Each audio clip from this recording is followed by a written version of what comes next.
Clase 13. Equilibrio de mercado y elasticidades.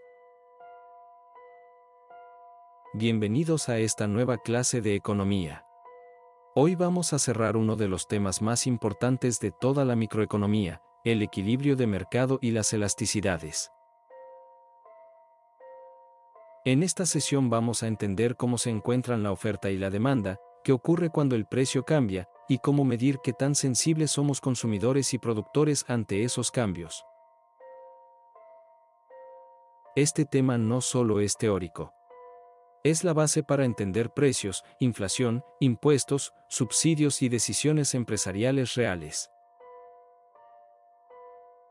¿Qué es el equilibrio de mercado? El equilibrio de mercado es ese punto donde consumidores y productores están de acuerdo. Es la intersección entre la curva de oferta y la curva de demanda, donde ambos coinciden en un mismo precio y una misma cantidad. En ese punto no hay escasez ni excedente. Todo el que quiere comprar puede hacerlo, y todo el que quiere vender encuentra comprador. Por eso decimos que el equilibrio es el punto natural al que tienden los mercados. Recordando las leyes fundamentales. Primero, la ley de la demanda. Existe una relación inversa entre precio y cantidad demandada. Si el precio sube, la cantidad demandada baja. Si el precio baja, la cantidad demandada sube. Ahora, la ley de la oferta. Aquí la relación es directa. Si el precio sube, la cantidad ofrecida sube. Si el precio baja, la cantidad ofrecida baja. Consumidores buscan precios bajos. Productores buscan precios altos. El mercado es el punto de encuentro. Ejemplo numérico, encontrando el equilibrio. Veamos un ejemplo numérico. Tenemos una tabla de demanda y una tabla de oferta. Observamos que cuando el precio es de $2, la cantidad demandada es 7 unidades y la cantidad ofrecida también es 7. Ese punto donde coinciden ambas cantidades es el equilibrio de mercado. Precio de equilibrio, $2. Cantidad de equilibrio, 7 unidades. Visualizando el equilibrio gráficamente. Ahora veámoslo gráficamente. En el eje vertical colocamos el precio. En el eje horizontal, la cantidad. La curva de demanda desciende. La curva de oferta asciende. El punto donde ambas se cruzan es el equilibrio. Ese punto nos da dos datos clave, el precio de equilibrio y la cantidad de equilibrio. ¿Qué pasa fuera del equilibrio? ¿Qué ocurre cuando el precio no está en equilibrio? Si el precio está por debajo del equilibrio, aparece escasez. Hay más demandantes que oferentes, y eso presiona el precio hacia arriba. Si el precio está por encima del equilibrio, aparece excedente. Hay más oferta que demanda, y eso presiona el precio hacia abajo. La mano invisible del mercado. Adam Smith llamó así al mecanismo que ajusta precios sin necesidad de intervención. Cuando hay escasez, los precios suben. Cuando hay excedente, los precios bajan. Así, el mercado se autorregula y vuelve al equilibrio. Mano invisible del mercado. Ejemplo guatemalteco. Pensemos en un caso muy común en Guatemala, el precio del tomate en los mercados. En época de lluvias fuertes, muchas cosechas se pierden. La oferta de tomate disminuye. ¿Qué ocurre entonces? El precio sube rápidamente en la terminal, en los mercados cantonales y hasta en el supermercado. Ese aumento de precio es una señal clara del mercado. Le dice a los productores que el tomate ahora vale más. Con el tiempo, más agricultores deciden sembrar tomate o traerlo de otras regiones como Jalapa, Santa Rosa o Chimaltenango. Cuando la oferta aumenta nuevamente, el precio empieza a bajar. Aquí vemos claramente la mano invisible del mercado funcionando, sin necesidad de que el Estado fije el precio. El mercado guatemalteco se ajusta solo, a través de precios, oferta y demanda. Introducción a las elasticidades. Ahora entramos al segundo gran tema, elasticidades. Las elasticidades miden qué tan sensibles somos ante cambios en el precio. No todos reaccionamos igual. Algunos productos cambian mucho su consumo con pequeños cambios de precio. Otros casi no cambian. Vamos a estudiar elasticidad de la demanda y elasticidad de la oferta. Elasticidad de la demanda. Mide cómo cambia la cantidad demandada cuando cambia el precio. La fórmula compara el cambio porcentual en cantidad con el cambio porcentual en precio. El resultado nos dice si la demanda es elástica, unitaria o inelástica. Tipos de elasticidad de la demanda. Demanda elástica. Pequeños cambios en precio generan grandes cambios en cantidad. Demanda unitaria. El cambio en precio y cantidad es proporcional. Demanda inelástica. Grandes cambios en precio generan pequeños cambios en cantidad. Ejemplo práctico, elasticidad de demanda. El precio baja de 2.50 a $2 y la cantidad sube de 4 a 7 unidades. Al aplicar la fórmula obtenemos una elasticidad de 3.75. Como es mayor que 1, la demanda es elástica. Elasticidad de la oferta. Mide qué tan rápido y qué tanto pueden reaccionar los productores ante cambios de precio. Depende de costos, tecnología, tiempo de respuesta y capacidad instalada. Ejemplo práctico, elasticidad de oferta. El precio sube de 1 a 1.50 y la cantidad ofrecida pasa de 1 a 4. El resultado es una elasticidad de 6. Esto indica una oferta altamente elástica. Otro ejemplo cercano. Pensemos en el gas propano en Guatemala. Aunque el precio suba, la mayoría de familias sigue comprándolo. Eso nos muestra una demanda inelástica. Es un bien necesario para cocinar. En cambio, productos como refrescos importados o snacks sí reducen mucho su consumo cuando suben de precio. Ahí estamos frente a una demanda elástica. Ejercicio para practicar. Ahora les toca practicar. Grafiquen la demanda y la oferta, encuentren el equilibrio y calculen las elasticidades solicitadas. Este ejercicio consolida todo lo aprendido hoy. Resumen y conclusiones. Resumen y conclusiones.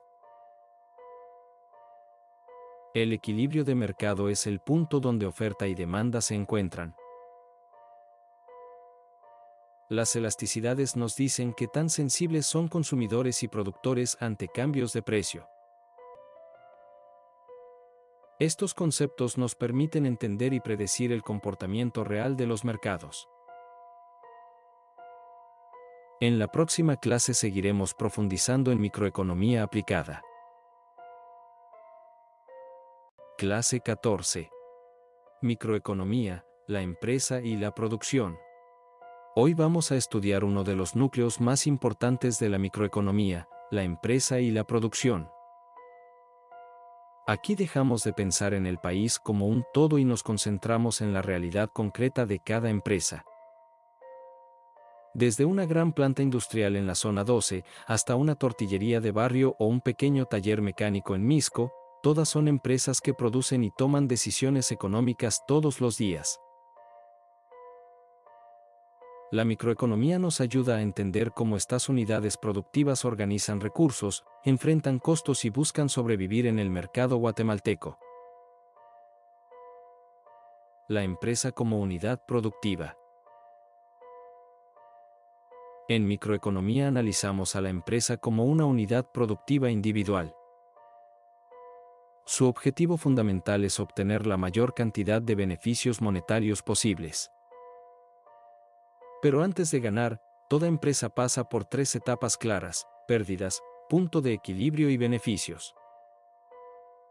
En el punto de equilibrio, los ingresos son exactamente iguales a los gastos. No se gana, pero tampoco se pierde. Un ejemplo muy guatemalteco es una tienda que recién abre en una colonia nueva. Al inicio vende poco, paga renta, luz y mercadería, y muchas veces opera en pérdidas. Con el tiempo, cuando ya cubre todos sus costos, llega al punto de equilibrio. A partir de allí, si administra bien, empieza a generar beneficios. Producción macroeconómica. Desde la perspectiva macroeconómica, la producción no se limita a fabricar bienes. Producción es todo el proceso que transforma recursos en satisfactores de necesidades. Incluye la transformación, la manufactura, el almacenamiento, el transporte y la administración. Por ejemplo, producir café en Guatemala no es solo sembrar y cosechar. Implica beneficiado húmedo, secado, empaque, transporte al puerto, exportación y gestión administrativa. Todo ese proceso forma parte de la producción, y todo genera costos que deben ser cubiertos por la empresa. Los 5 factores de la producción. Para que una empresa pueda producir necesita factores de producción. Tradicionalmente se reconocen 4, pero hoy agregamos un 5º factor clave. Estos factores son trabajo, tierra, capital, capacidad empresarial y recursos tecnológicos. El uso eficiente de estos factores determina la competitividad de la empresa. En Guatemala, muchas empresas fracasan no porque falte trabajo o tierra, sino porque combinan mal estos factores. El trabajo, motor del sistema productivo. El trabajo representa toda actividad humana aplicada a la producción. Incluye tanto el esfuerzo físico como el intelectual. Desde el obrero en una maquila, hasta el contador que lleva los números de la empresa. La retribución del trabajo es el salario. Aquí aparece una realidad guatemalteca importante. La mayoría de la población económicamente activa trabaja en el sector informal. Esto significa empleos sin prestaciones, sin seguridad social y con ingresos inestables. En muchos mercados del país se cumple una regla dura pero real: quien no trabaja, no come. La tierra y los recursos naturales. La tierra incluye todos los recursos que la naturaleza ofrece para la producción. No es solo suelo cultivable, también incluye agua, bosques, minerales y energía. Guatemala es rica en recursos naturales, pero su aprovechamiento ha sido desigual. Un ejemplo claro es el alquiler de tierras a ingenios azucareros. Muchos propietarios firman contratos de 10 a 25 años y reciben una renta anual. Esa renta es la retribución del factor tierra. El capital, inversión en recursos. El capital representa la inversión necesaria para producir. Se divide en capital físico y capital financiero. El capital físico incluye maquinaria, herramientas, edificios e inventarios. El capital financiero es el dinero que permite adquirir ese capital físico. En Guatemala, muchas empresas pequeñas fracasan porque no tienen acceso a crédito. Sin capital financiero, no pueden crecer ni modernizarse. La retribución del capital se llama ganancia. Capacidad empresarial, el arte de dirigir. La capacidad empresarial es el factor que coordina a todos los demás. Incluye la toma de decisiones, la gestión de riesgos y la innovación. El empresario decide qué producir, cómo producir y para quién producir. En Guatemala es común ver negocios con buen producto, pero mala administración. Ahí falla la capacidad empresarial. Existen socios capitalistas, que aportan dinero, y socios industriales, que aportan conocimiento. La retribución de este factor son los beneficios empresariales. Recursos tecnológicos, el factor del siglo XXI. Los recursos tecnológicos son el quinto factor de producción. Incluyen sistemas digitales, automatización y control de procesos. La pandemia aceleró este proceso en Guatemala. Hoy se factura electrónicamente, se usan sistemas ERP y se gestionan inventarios en línea. Una empresa que no se adapta tecnológicamente pierde competitividad. La tecnología reduce errores, ahorra tiempo y mejora la productividad. Economías de escala. Las economías de escala ocurren cuando una empresa produce más a menor costo unitario. Al aumentar la producción, los costos se reparten mejor. Esto permite ofrecer precios más bajos y dominar mercados. China es el ejemplo clásico de economías de escala a nivel mundial. Produce en masa y reduce costos de forma drástica. En Guatemala, las grandes industrias logran economías de escala, mientras los pequeños negocios enfrentan rendimientos decrecientes. Entender este concepto ayuda a explicar por qué algunos crecen rápidamente y otros se quedan pequeños. Ley de rendimientos decrecientes. La ley de rendimientos decrecientes explica que, a partir de cierto punto, agregar más unidades de un factor productivo genera incrementos cada vez menores en la producción total. Es decir, al inicio los beneficios son altos, pero conforme se sigue aumentando el uso del mismo recurso, el aporte adicional comienza a disminuir. Un ejemplo sencillo es el consumo. El primer uso de un bien satisface intensamente una necesidad, el segundo aporta menos satisfacción, y así sucesivamente hasta que el beneficio adicional se vuelve casi nulo. En Guatemala esto se observa claramente en actividades agrícolas. Un pequeño productor de maíz en el oriente del país puede aumentar su producción contratando más jornaleros.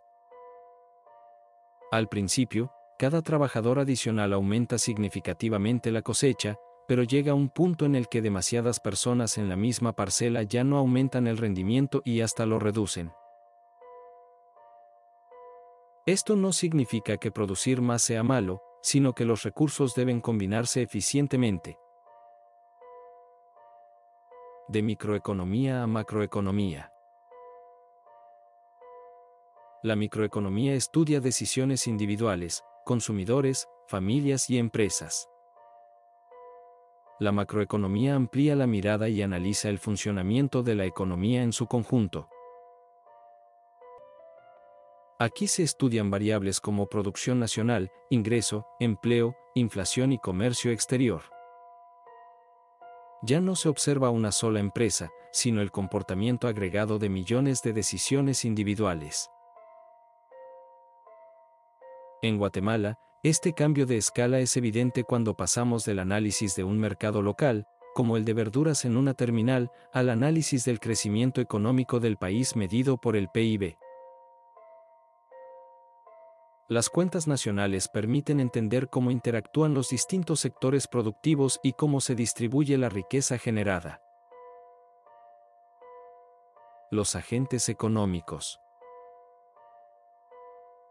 Los agentes económicos son los actores principales del sistema económico. Los dos más importantes son las familias y las empresas. Las familias aportan factores de producción como trabajo, tierra y capital. A cambio, reciben ingresos en forma de salarios, rentas y ganancias. Las empresas contratan esos factores, producen bienes y servicios, y los venden en el mercado.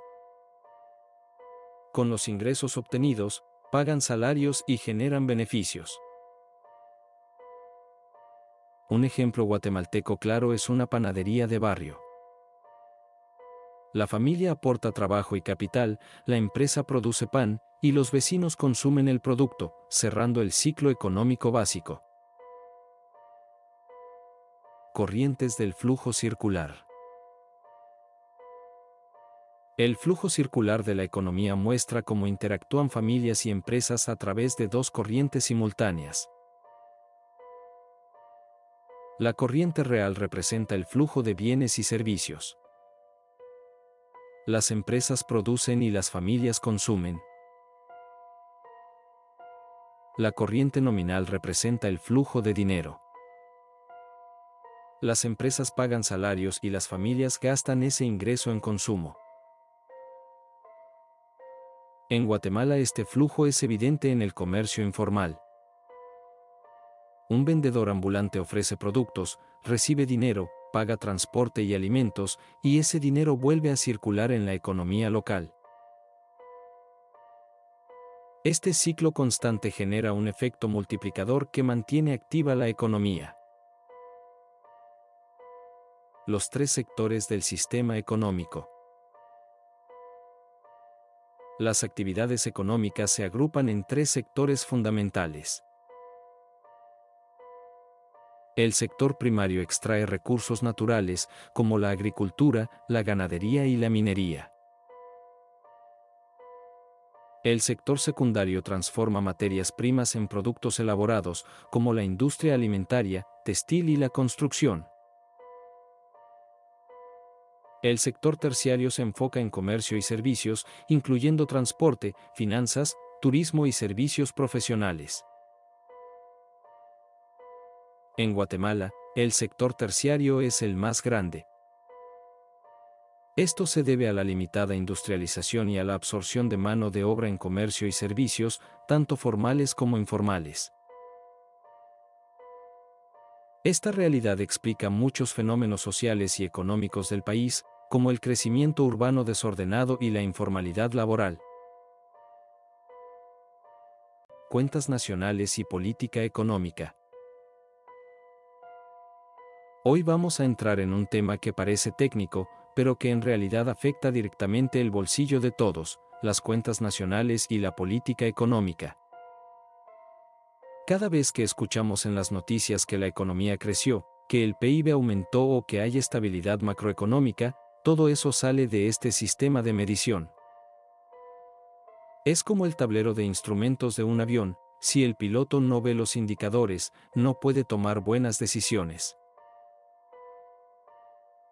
En Guatemala, Estos indicadores son claves para decidir presupuesto, salarios mínimos, inversión pública y hasta programas sociales. ¿Qué son las cuentas nacionales? Las cuentas nacionales funcionan como la contabilidad del Estado, muy parecido a la contabilidad de una empresa, pero a escala país. Permiten cuantificar toda la actividad económica nacional, cuánto se produce, cuánto se consume y cuánto se gana.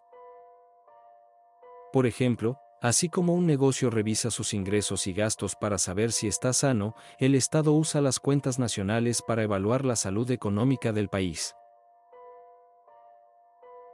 Cuando los números no cuadran, estas cuentas sirven como alerta temprana para hacer ajustes de política económica.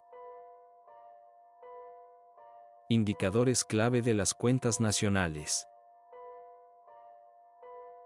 Aquí aparecen los indicadores más conocidos. El valor bruto de la producción mide todo lo que se produce, incluso los insumos intermedios. El Producto Interno Bruto, el famoso PIB, mide solo la producción final dentro del territorio nacional. El Producto Nacional Bruto incluye lo que producen los guatemaltecos dentro y fuera del país, algo muy relevante en un país con alta migración.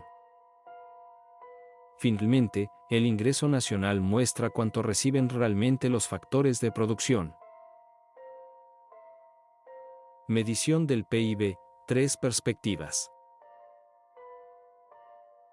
El PIB puede medirse de 3 formas distintas, y curiosamente todas deben dar el mismo resultado. Por el lado de la oferta, se suma lo que producen agricultura, industria, comercio y servicios. Por el lado de la demanda, se observa consumo, inversión, gasto público y exportaciones netas. Y por el lado de la distribución, se analiza cómo se reparte el ingreso entre salarios, rentas, intereses y utilidades. En Guatemala, estas 3 miradas permiten detectar si el crecimiento beneficia realmente a la población o solo a ciertos sectores. Precios corrientes vs. Precios constantes. Aquí está una distinción clave para no confundir crecimiento con inflación. Los precios corrientes reflejan el valor con los precios del año, incluyendo inflación. Los precios constantes eliminan la inflación usando un año base, mostrando el crecimiento real. Por ejemplo, si hoy el mercado está más caro pero se compra lo mismo que el año pasado, el PIB corriente sube, pero el real no. Por eso, los economistas serios siempre miran cifras a precios constantes. IMAE, el pulso mensual de la economía. El IMAE es como el electrocardiograma de la economía. Mientras el PIB se calcula una vez al año, el IMAE se mide mes a mes. Esto permite detectar rápidamente desaceleraciones o recuperaciones. En Guatemala, el Banco de Guatemala usa el IMAE para anticipar crisis o confirmar reactivaciones económicas. Es especialmente útil cuando ocurren shocks externos, como pandemias o crisis internacionales. Política económica, definición y alcance. La política económica es la acción deliberada del Estado para orientar la economía hacia ciertos objetivos. No es improvisación, es intervención planificada. Sirve para monitorear variables macroeconómicas y hacer ajustes cuando algo se desvía. En Guatemala, estas políticas se alinean con planes nacionales de desarrollo como el Plan CATUN 2032. Políticas públicas, un sistema integrado. El Estado no maneja una sola política, sino decenas de ellas al mismo tiempo. Políticas de salud, fiscales, laborales, comerciales, ambientales y de seguridad están interconectadas. Si una falla, afecta a las demás. Por ejemplo, una mala política laboral impacta el ingreso, el consumo y la recaudación fiscal. La economía es un sistema, no un conjunto de piezas aisladas. Corrientes teóricas de la política económica. La corriente liberal clásica defiende la mínima intervención estatal y la autorregulación del mercado. La neoclásica y neoliberal mantiene esa lógica, pero acepta cierta regulación mínima. La keynesiana propone una intervención activa del Estado para estimular empleo e inversión. En la práctica, Guatemala aplica una combinación de estas corrientes según el contexto económico. Políticas económicas de corto plazo. Las políticas de corto plazo buscan efectos inmediatos. La política fiscal maneja impuestos, gasto público y déficit. La política monetaria regula liquidez, tasas de interés y reservas a través del Banco de Guatemala. La política cambiaria mantiene la estabilidad del tipo de cambio. Estas políticas se ajustan año con año según la coyuntura. La fortaleza del quetzal guatemalteco. El quetzal es una de las monedas más estables de América Latina. Su tipo de cambio se mantiene en un rango estrecho frente al dólar. Esta estabilidad beneficia importaciones, pero puede afectar exportaciones. El Estado paga ese equilibrio mediante intervenciones del Banco de Guatemala.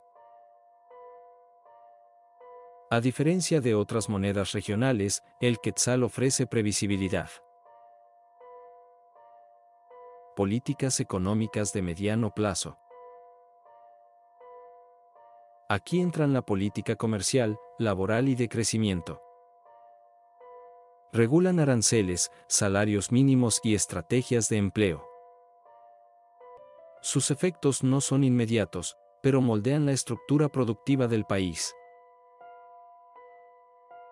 Por ejemplo, una política laboral mal diseñada puede desalentar la formalidad. Mecanismos de regulación de precios. Cuando suben excesivamente precios básicos como pollo o carne, el Estado interviene. Se liberan cuotas de importación para aumentar la oferta. Esto rompe monopolios temporales y baja precios. Es común ver carne de Nicaragua o México cuando hay escasez local. El mercado se regula aumentando competencia. Política de desarrollo, largo plazo. Las políticas de desarrollo buscan cambios estructurales profundos. No se conforman con crecer, buscan distribuir mejor la riqueza. Educación, salud y empleo digno son sus pilares. Países como China demostraron que estas políticas pueden sacar millones de la pobreza. El bien común, propósito final. La política económica existe para servir al bien común. El Estado es permanente, los gobernantes son temporales y el pueblo es el destinatario final. Todas las políticas económicas se integran para mejorar el bienestar colectivo. Ese equilibrio entre gobierno y sociedad es la base del desarrollo sostenible. Clase 16. Teoría monetaria, origen y evolución del dinero. Hoy vamos a recorrer una historia que parece antigua, pero que usamos todos los días sin cuestionarla, el dinero. No nació por decreto, ni por ley, ni por un banco central. El dinero surge de una necesidad humana básica, intercambiar bienes de forma eficiente.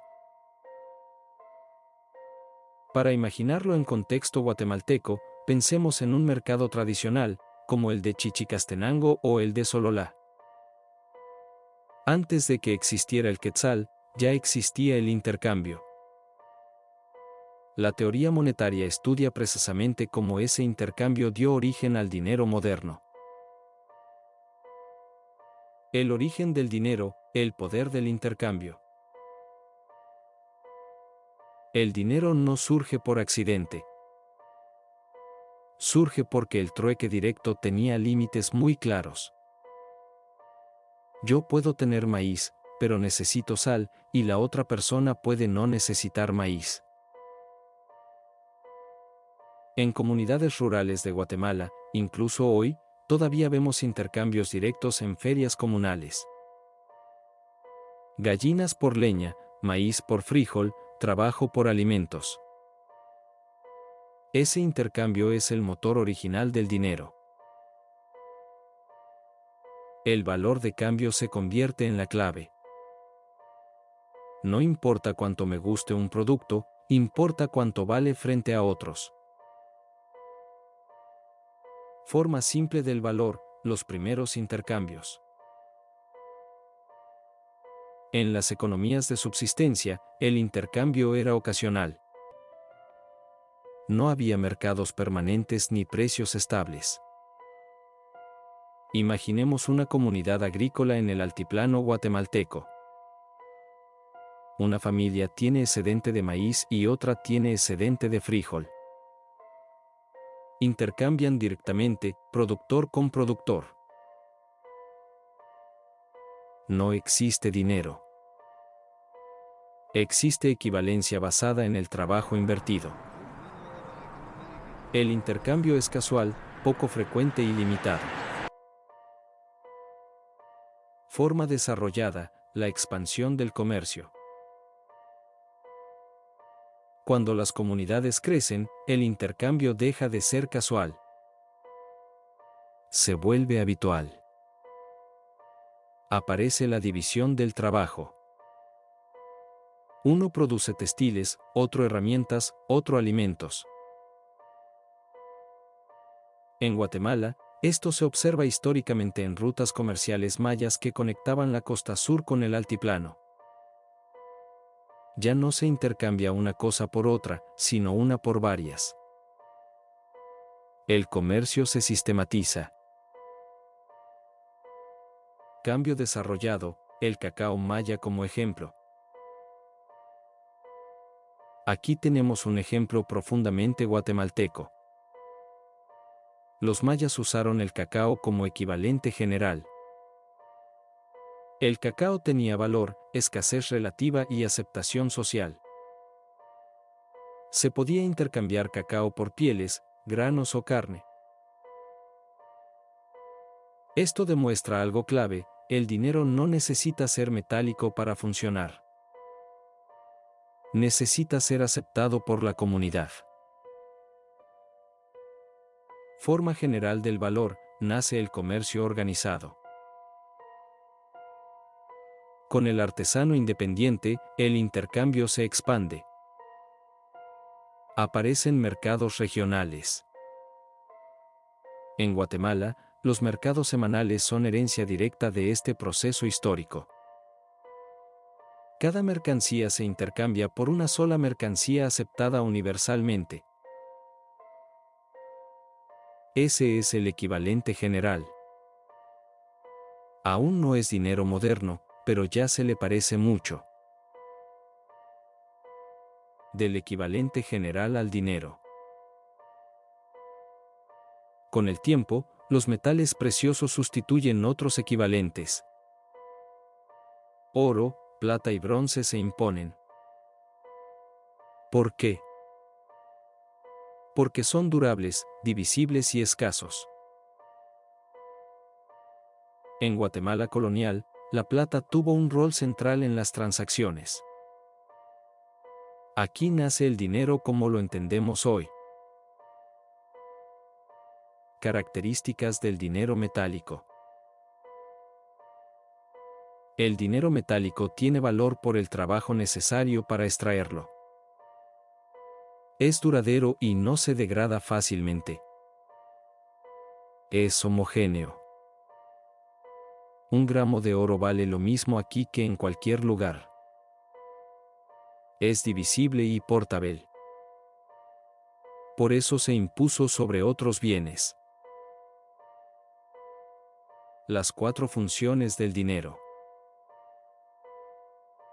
El dinero cumple 4 funciones esenciales. Primero, mide el valor. Segundo, circula mercancías. Tercero, permite atesorar riqueza. Cuarto, facilita pagos futuros. En Guatemala, cuando decimos, cuesta tanto, ya estamos usando estas funciones sin pensarlo. Primera función, medida de valor. El dinero establece un patrón de precios. Permite comparar mercancías distintas. Si el maíz es abundante, su precio baja. Si escasea, sube. Pero también influyen cambios en el valor del dinero mismo. Cuando el dinero se deprecia, los precios suben aunque la mercancía sea la misma. Esto explica muchos fenómenos que vivimos hoy en la economía real. Segunda función del dinero, medio de circulación. El dinero cumple aquí una función clave como intermediario en la circulación de mercancías, porque permite que los bienes se intercambien de forma rápida, continua y eficiente. En lugar del trueque directo, el dinero rompe esa rigidez y facilita que quien vende pueda luego comprar cualquier otro bien. Históricamente, este papel fue cumplido por metales preciosos como el oro y la plata, cuyo valor estaba asociado a su peso y pureza. Con el tiempo, el papel moneda sustituyó al metal, bajo monopolio del Estado y concurso forzoso. Un ejemplo guatemalteco claro es el comercio en mercados cantonales. El agricultor vende maíz en efectivo por la mañana y con ese mismo dinero compra abono, transporte o comida el mismo día. Entre más dinero circula, más dinámico es el comercio, pero siempre condicionado por el volumen real de mercancías disponibles. Tercera función del dinero, medio de atesoramiento. El atesoramiento ocurre cuando el dinero se retira de la circulación para conservar su valor y convertirse en un tesoro. Es, en esencia, una forma de ahorro con una función reguladora del sistema económico. Cuando hay demasiado dinero circulando, este pierde valor, generando inflación y devaluación. Al guardar dinero, se reduce la masa circulante y se evita que los precios suban de forma descontrolada. En Guatemala, un ejemplo fue la eliminación del billete de 200 quetzales. La medida buscaba reducir efectivo en circulación y fortalecer la estabilidad del quetzal frente al dólar.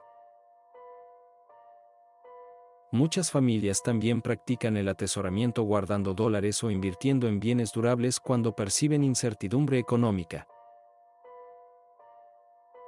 Cuarta función del dinero, medio de pago. Con el desarrollo del comercio, la venta de mercancías se separa del pago inmediato, dando origen al crédito. Aquí el vendedor se convierte en acreedor y el comprador en deudor. El dinero ya no paga en el momento, sino en una fecha futura acordada. Este proceso se formaliza mediante contratos, entrega de la mercancía y pago diferido. En Guatemala, es común en la compra de electrodomésticos, vehículos o incluso insumos agrícolas a plazos. Hoy existen instrumentos tradicionales como pagarés y cheques, y modernos como tarjetas de crédito, transferencias electrónicas y pagos digitales. El dinero crédito amplía el consumo, pero también incrementa el riesgo de endeudamiento excesivo. Composición de la oferta monetaria en Guatemala. El Banco de Guatemala clasifica el dinero según su grado de liquidez y disponibilidad en la economía. M1 corresponde al numerario, es decir, billetes y monedas físicas en circulación. M2 incluye los depósitos monetarios a la vista en cuentas bancarias. M3 suma el efectivo más los depósitos, representando el medio circulante. M4 incorpora el cuasi dinero, como instrumentos financieros fácilmente convertibles en efectivo. Finalmente, M5 engloba todos los medios de pago totales. Un ejemplo cotidiano es cuando una persona no paga en efectivo, sino con cheque, tarjeta o transferencia, usando cuasi dinero sin tocar billetes físicos. El anatocismo y las tarjetas de crédito.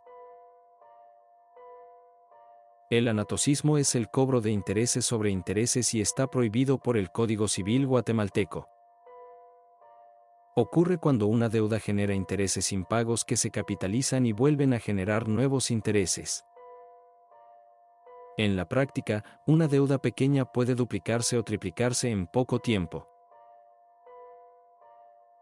Un ejemplo típico es una tarjeta de crédito con saldo de 1,000 quetzales, donde los intereses no pagados se suman al capital y generan nuevos cargos, moras y gastos administrativos.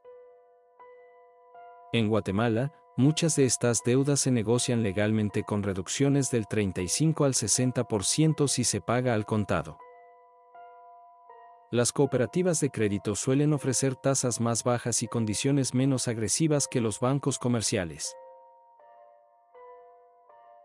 Este tema conecta directamente economía y derecho, mostrando cómo el dinero, sin regulación, puede convertirse en un mecanismo de empobrecimiento. Teoría monetaria, creación del dinero y sistema financiero. En esta clase vamos a entender cómo se crea el dinero y cómo funciona el sistema financiero guatemalteco en la práctica. No desde la teoría abstracta, sino desde lo que afecta directamente tu bolsillo, tus ahorros y tus deudas. Desde el quetzal que usas en el mercado hasta los créditos, los bancos y el papel del Estado. Pensá en esto, cada vez que alguien pide un préstamo, algo cambia en la economía, aunque no se imprima ni un solo billete. Funciones del dinero, repaso fundamental. El dinero cumple 4 funciones esenciales. Primero, sirve como medida de valor, nos permite comparar precios. Segundo, funciona como medio de circulación, reemplaza el trueque. Tercero, permite el atesoramiento, ahorrar hoy para gastar mañana. Y cuarto, actúa como medio de pago, especialmente en el crédito. Cuando compras fiado en la tienda del barrio o pagas una tarjeta, estás usando dinero como medio de pago diferido.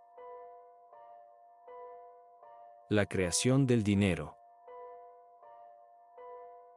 La creación del dinero no depende solo del Banco Central.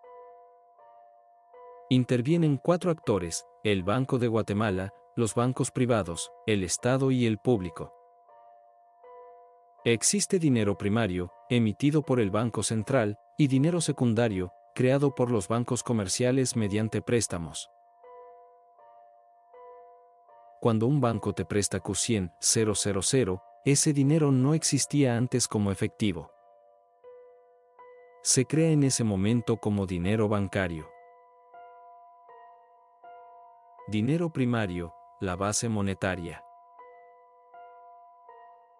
El dinero primario es la base del sistema. Incluye los billetes y monedas en circulación y las reservas que los bancos mantienen en el Banco de Guatemala. El Banco Central controla esta base mediante emisión, compra de divisas y operaciones de mercado abierto. Por ejemplo, cuando el Banco de Guatemala compra dólares para estabilizar el tipo de cambio, está inyectando quetzales al sistema. Dinero secundario y encaje legal. El dinero secundario lo crean los bancos privados al otorgar créditos.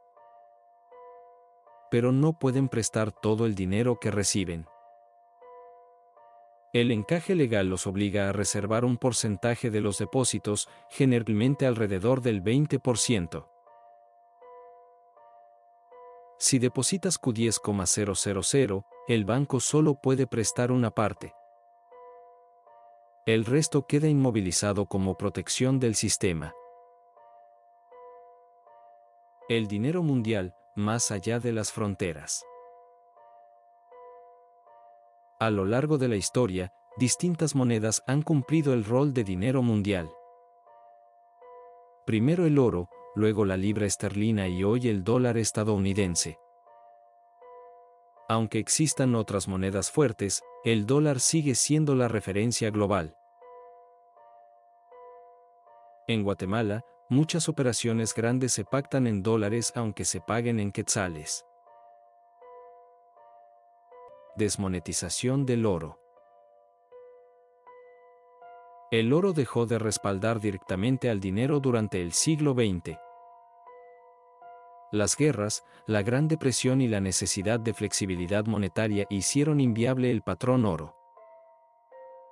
Hoy el dinero es fiduciario, vale porque el Estado lo respalda.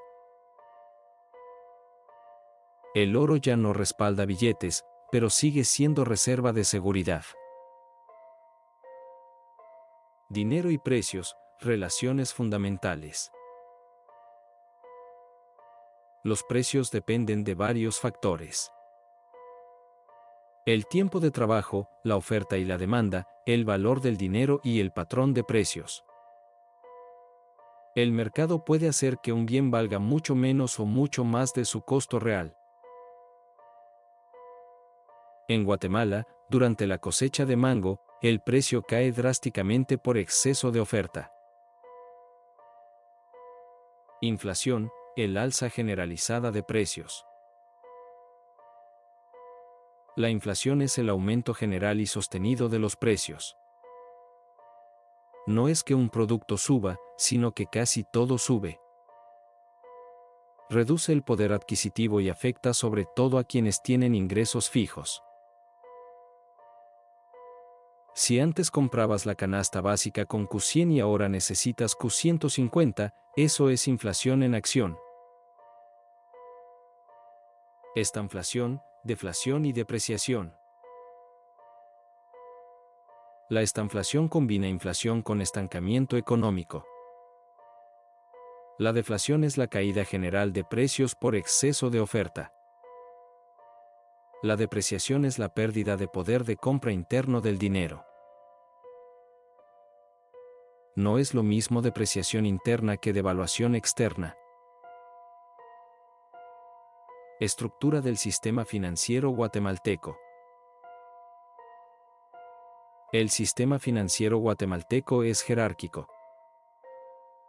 En la cima está el Banco de Guatemala. Luego la banca privada, aseguradoras, casas de cambio y finalmente cooperativas y asociaciones. Todos, sin excepción, están bajo supervisión cuando manejan dinero del público. Junta Monetaria y Superintendencia de Bancos. La Junta Monetaria define la política monetaria, cambiaria y crediticia. La Superintendencia de Bancos fiscaliza, inspecciona y sanciona. Su independencia es clave para evitar crisis financieras. Sin supervisión, el sistema colapsa. Banco de Guatemala, objetivos y herramientas. El objetivo central del Banco de Guatemala es la estabilidad de precios. Para lograrlo utiliza encaje bancario, mercado abierto, depósito legal y compra-venta de divisas. No busca crecimiento, busca estabilidad. Los bancos, intermediación financiera. Los bancos conectan ahorrantes con prestatarios. Ganan mediante la diferencia entre la tasa activa y la tasa pasiva. Ese margen se llama spread financiero. En Guatemala, este spread suele rondar el 10%. Conclusiones: el sistema monetario en acción. El sistema monetario es un equilibrio delicado. Crear demasiado dinero genera inflación. Restringirlo en exceso frena la economía. Comprender estos mecanismos permite entender precios, salarios, créditos y deudas. En resumen, el dinero no es solo billetes, es poder económico en movimiento. Clase 18. Intermediación financiera y sociedades financieras. La intermediación financiera es el proceso mediante el cual las instituciones del sistema financiero conectan a los ahorrantes con quienes necesitan recursos para invertir o consumir. En Guatemala, este proceso es fundamental para el funcionamiento de la economía, porque permite transformar el ahorro en crédito productivo. Dentro de este sistema participan bancos, sociedades financieras, casas de cambio, bolsas de valores y otras entidades especializadas, cada una con funciones claramente delimitadas por la ley. Las sociedades financieras, características fundamentales. Las sociedades financieras son instituciones especializadas en otorgar financiamiento a mediano y largo plazo, principalmente para actividades productivas. A diferencia de los bancos, tienen prohibido captar depósitos del público, por lo que sus recursos provienen de la colocación de bonos y pagarés en el mercado. Generalmente forman parte de grupos financieros liderados por bancos, lo que permite diversificar riesgos y maximizar utilidades dentro del marco legal. Almacenes generales de depósito. Los almacenes generales de depósito son instituciones auxiliares de crédito cuyo objetivo principal es la custodia, conservación y manejo de mercancías. Su función es clave en el comercio exterior, especialmente en procesos de importación, almacenamiento y liquidación aduanera. Además, permiten el financiamiento mediante certificados de depósito y bonos de prenda, instrumentos respaldados directamente por las mercancías almacenadas.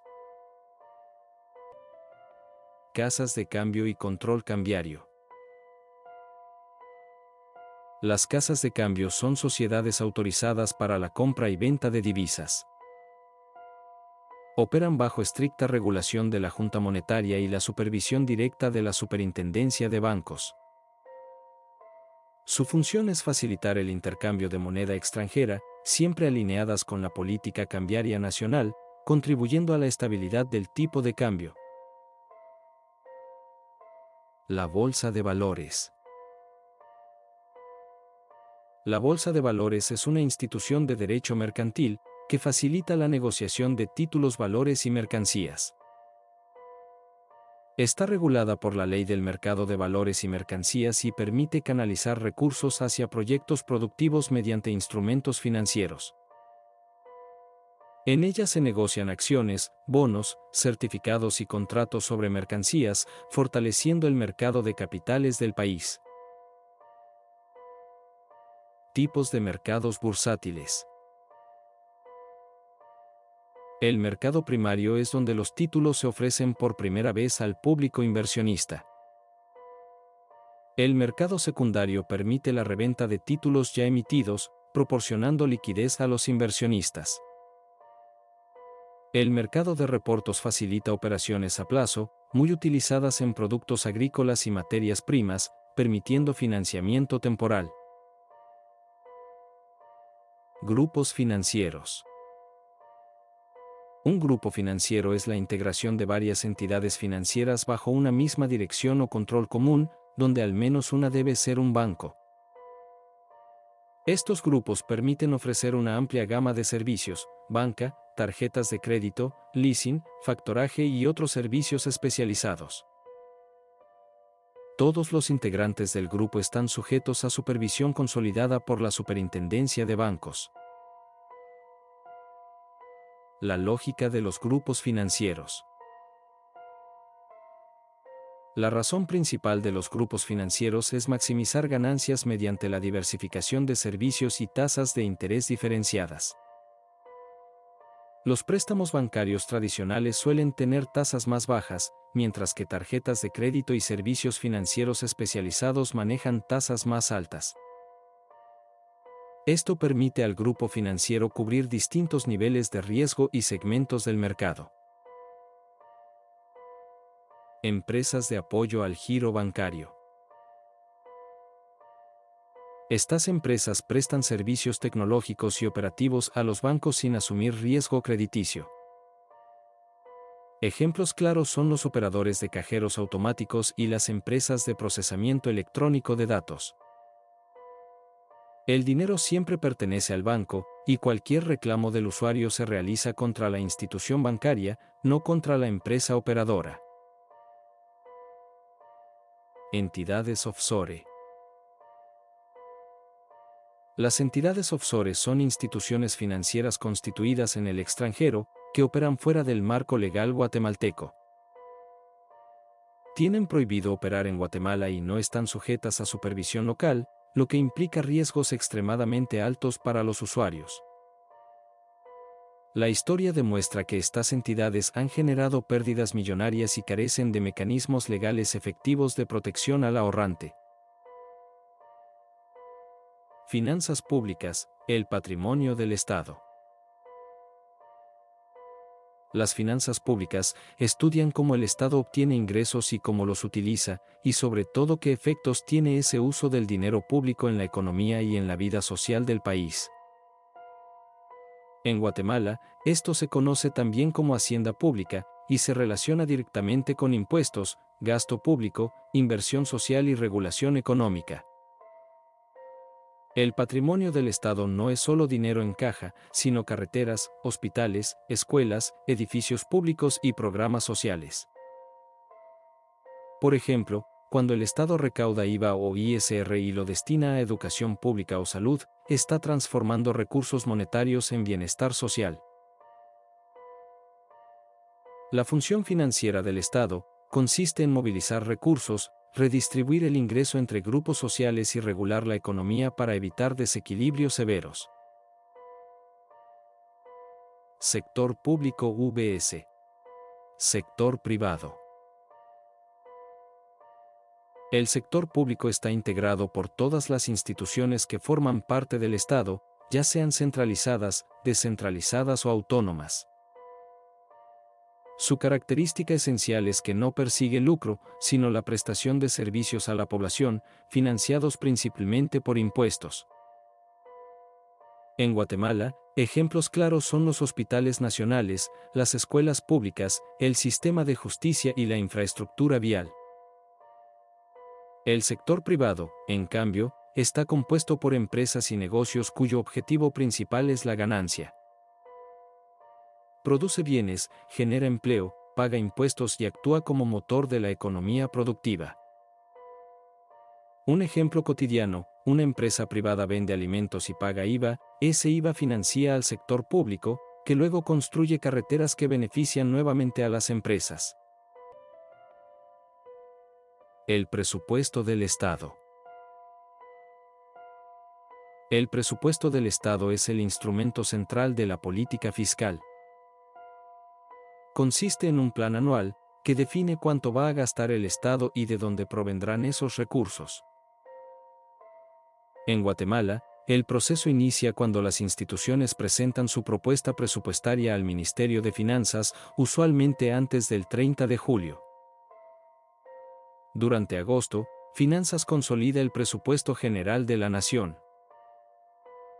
El Congreso tiene como fecha límite el 1 de septiembre para aprobarlo, si no lo hace, sigue vigente el presupuesto del año anterior. La ejecución presupuestaria ocurre del 1 de enero al 31 de diciembre y refleja en la práctica las prioridades políticas del Estado. Principios presupuestarios fundamentales. El principio de anualidad establece que el presupuesto cubre exactamente un año fiscal. El principio de unidad indica que todos los ingresos y gastos deben estar contenidos en un solo presupuesto, sin cajas paralelas. El principio de equilibrio señala que, idealmente, los ingresos deben igualar a los egresos, aunque en la práctica Guatemala suele operar con déficit fiscal. La programación obliga a que las instituciones planifiquen con anticipación sus metas y proyectos. La publicidad garantiza el acceso ciudadano a la información presupuestaria mediante la Ley de Acceso a la Información Pública.